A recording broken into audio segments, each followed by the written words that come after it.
I know your goals are to swap your MicroStrategy for more Tesla. I have the same goals. However, I'm a little too heavy on Solana. I would like to swap some Solana for Tesla for a long-term play.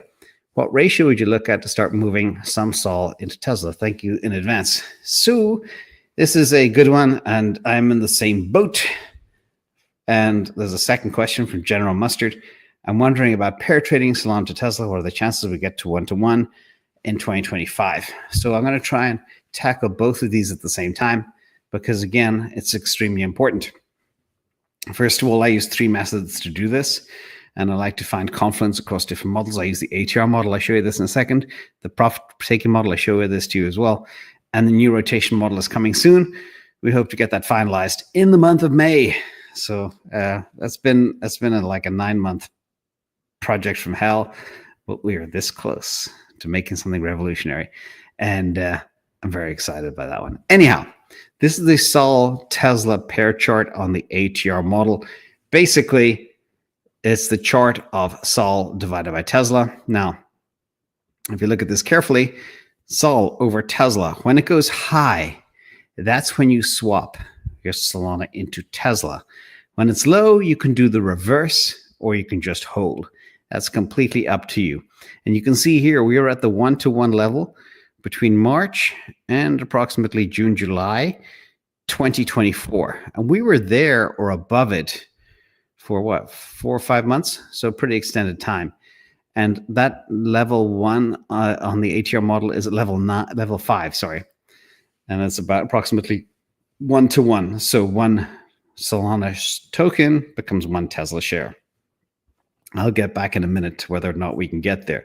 The other thing that we do is look at Tesla, okay? Look at the 200-day, the Sol Tesla pair chart. Look at the 200-day moving average, the red line, and then overlay the Lilo model. And you can see this confluence between these different layers. So for example, level 7 on Lilo corresponds to level 4 on the ATR. Level 5 on the ATR corresponds to level 8 on Lilo. And Lilo goes all the way up to level 9 and 10. Will we get there? I don't know. Level 10, for example, is 1.2. Solana, 1.2 shares of Tesla for every Solana share.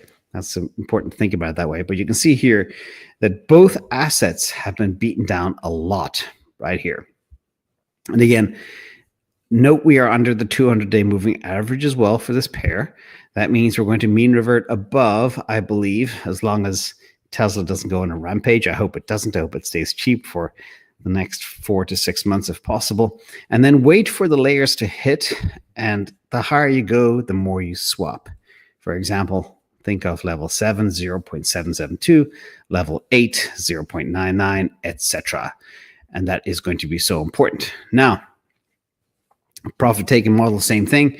You plug in how many tokens you have, what your risk tolerance, your profit-taking aggression level is, etc., your cost basis, and then this does all the computation for you, and it optimizes at what levels, how many tokens you share, and then you can rotate that into Tesla. The thing, what I like to do is look at this in conjunction with the ATR model, because then you know where the pair is at. So for example, if you're selling Solana here on the profit-taking model, and you get, say, $250 a token, but Tesla's back at 500 all-time high, you're only getting half a share of Tesla for every Solana token. And that can be a little bit of a problem. So always keep an eye on the pair chart as well as the profit-taking. And if Tesla is too expensive, then you find something else to rotate into. Okay, there's always a deal to be had. You just need to go look out for it as well. And it's snowing in Vermont. Maxi Mike, thanks for coming. So quick summary of where we are. And I'll try to answer all the questions again. Both Sol and Tesla are very far from their all-time highs. Sol is 49.1% away from all-time high, basically down half. And it was worse, by the way, when it fell to 98. Tesla is 41.67% away from all-time high. And we are at that 1-to-1 level from March 2024 until July 2024. Now, for us to get back to that 1.1, we need the banana zone to kick in, okay? And if the banana zone kicks in, we have 80% chance of getting there. Remember, we need like a Solana ETF to happen. We need more Solana treasuries to start buying aggressively. And maybe more adoption of Firedancer and some other news that could help be an afterburner for this. And we also need Tesla to stay low. So it's a bit of a wish list, but that's the calculus of where we are now. So thank you, EW and General Mustard, for the question.